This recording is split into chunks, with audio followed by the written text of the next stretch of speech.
प्रदेश में मानसून दस्तक दे चुका है और मौसम विभाग ने भी 3-4 दिन के लिए अलर्ट जारी किया हुआ है। तो वहीं प्रशासन ने लोगों को नदी नालों से दूर रहने की सलाह दी है। लेकिन प्रदेश में पहुंच रहे पर्यटक प्रशासन के निर्देशों की अनदेखी कर जान जोखिम में डालने से भी नहीं कतरा रहे। तस्वीरें जिला मंडी की हैं, जहां युवाओं को उफनती नदियों के किनारों पर जाकर तस्वीरें खींचते हुए देखा जा सकता है। बार बार चेतावनी देने पर भी ये लोग नहीं मानते हैं और नदी किनारे उतर जाते हैं, बिना ये सोचे कि मानसून के इस मौसम में नदी में कभी भी पानी बढ़ सकता है और कभी भी कोई भी अनहोनी हो सकती है। स्थानीय लोगों का भी कहना है कि केवल चेतावनी और आग्रह करने से काम नहीं चलेगा। पुलिस को हाईवे पेट्रोलिंग बढ़ानी होगी, क्योंकि पर्यटकों को इस बात का जरा सा इल्म नहीं होता कि नदी कितनी गहरी है। वे नहाने उतर जाते हैं या फिर तस्वीरें खींचने लग जाते हैं, जो उनकी मौत का कारण बन सकते हैं। बता दें कि बरसात से पहले जल विद्युत परियोजना प्रबंधन भी डैम से सिल्ट निकालने के लिए डैम के गेट खोल रहा है, जिससे ब्यास नदी का जलस्तर बढ़ गया है। लेकिन लोग पंचवक्त्र मंदिर के पास नदी किनारे फोटो खिंचवाने में मशगूल हैं। तो वहीं कुछ बच्चे नदी में नहाते हुए दिखाई देते हैं, जिन्हें स्थानीय लोगों ने डांटा और वहां दोबारा न आने की हिदायत दी। कुछ बच्चे जो है नदी में, ब्यास नदी में नहा रहे थे, तो हमने उनको हटाया वहाँ से और भगाया। तो ऐसी जिस तरह ऊपर हुई थी, एक हादसा हुआ था आपके थलौट में, बच्चे बह गए थे। और अब तो बरसात का टाइम है, बच्चे अभी भी यहाँ नहा रहे हैं।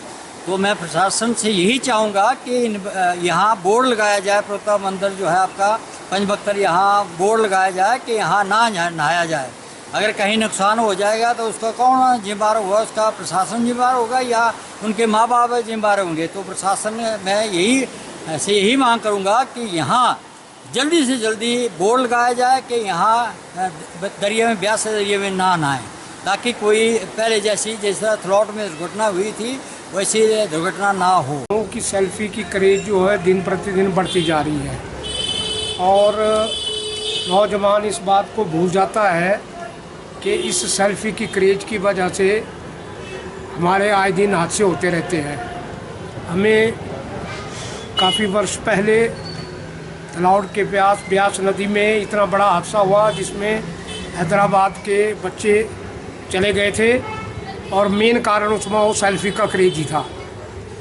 मैं युवाओं से विशेषकर ये अपील करना चाहता हूँ कि सेल्फी की क्रेज में अपने होश ना गंवाएं और लोकल आदमियों से बातचीत करने के बाद ही इस तरह का प्रयोग करें। वो नदियों के किनारे जाते हैं और वो अनहोनी हो जाती है, डूब रहे हैं। रोजाना कोई ना कोई कहीं से खबर आ रही है किसी टूरिस्ट के बह जाने की, मौत का शिकार हो जाने की। हमने देखा है, कई बार देखा है, जब इन पर्यटकों को रोकते हैं स्थानीय लोग तो उनके हाथ झगड़ते हैं और झगड़ने के बाद से जबरदस्ती जाते हैं और वहाँ पर नहाते हैं। और इतना ठंडा पानी है कि थोड़ी देर में जो है वो बंदा जो है वहाँ पर बह जाता है या डूब जाता है या एक्सपायर हो जाता है।